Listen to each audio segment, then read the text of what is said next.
নমস্কার বন্ধুরা, কেমন আছেন সবাই? বং কিচেন উইথ বনালি চ্যানেলে নতুন একটি রেসিপিতে সবাইকে জানাই স্বাগত। আমি আজকে যে রেসিপিটি করব সেটি হলো উপমা।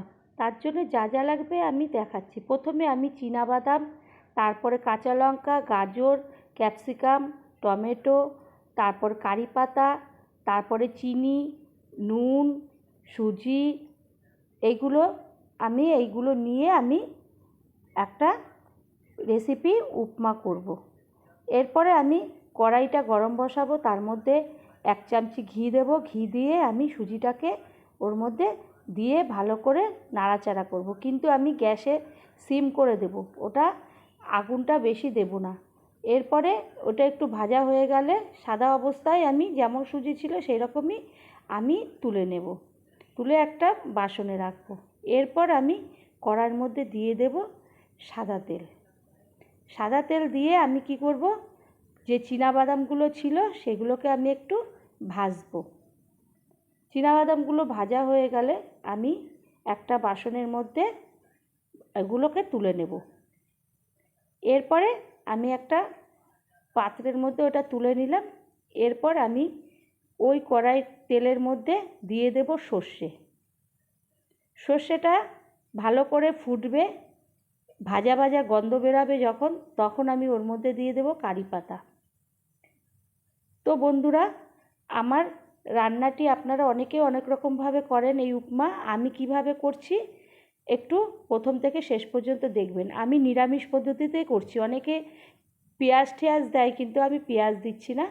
এইটা আমি পুরো নিরামিষভাবে করব। কারি পাতা দেওয়ার পরে আমি দিয়ে দেব কাঁচা লঙ্কা, যে কুচি কুচি করে কেটেছিলাম সেইগুলো।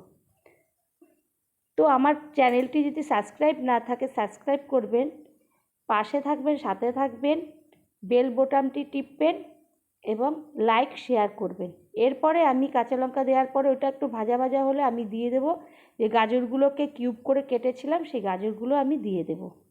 দিয়ে আমি আবারও ওটা সব কারি পাতা, তারপরে সর্ষে লঙ্কার সঙ্গে গাজরটাকে ভালো করে ভাজা ভাজা করব। যখন ভাজা এবং একটু নরম হবে তখন আমি ওর মধ্যে দিয়ে দেব লাল ক্যাপসিকাম। ক্যাপসিকামগুলো দিয়ে আমি আবারও ওগুলোকে ভালো করে সবজিগুলোকে নাড়াচাড়া করব। নাড়াচাড়া হয়ে গেলে, একটু নরম হয়ে গেলে আমি ওর মধ্যে দিয়ে দেব টমেটো কুচি। টমেটোটা একটু জলও ছাড়ে, দিয়ে আমি ভালো করে নাড়াচাড়া করব। তারপরে আমি ওর মধ্যে দিয়ে দেব সুজিটা।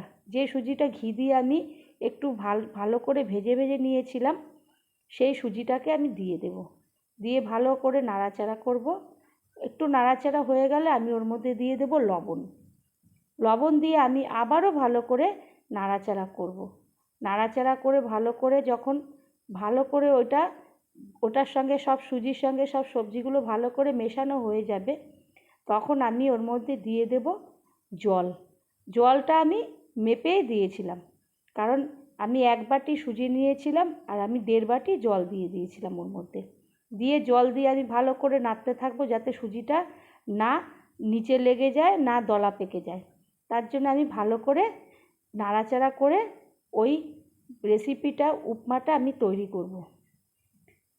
এইটা আপনারা বাড়িতে একবার এরকম নিরামিষভাবে আমি কিভাবে করলাম, অনেকে অনেক রকম করে করেন, তা একবার করে দেখবেন, আশা করি ভালোই লাগবে। আমার মতন করে একবার করবেন, ভালো লাগবে। এরপর নাড়াচাড়া করে যখন মোটামুটি শেষের পথে, তখন আমি দিয়ে দেব ওই বাদামগুলো ভাজা যে ছিল, সেই ভাজাগুলো আমি দিয়ে আবারও ওগুলোর সঙ্গে ভালো করে মিশিয়ে নাড়াচাড়া করব। নাড়াচাড়া করার পরে আমি ওর মধ্যে দিয়ে দেব, যখন হয়ে যাবে তখন আমি একটু দিয়ে দেব চিনি। তো বন্ধুরা, আমার রান্নাটি কেমন লাগলো, ভালো যদি লাগে একবার বাড়িতে করে দেখবেন, এবং ভালো লাগলে লাইক করবেন, শেয়ার করবেন, সাবস্ক্রাইব করবেন। নতুন একটা রেসিপিতে আপনাদের সঙ্গে আবার দেখা হবে। ধন্যবাদ।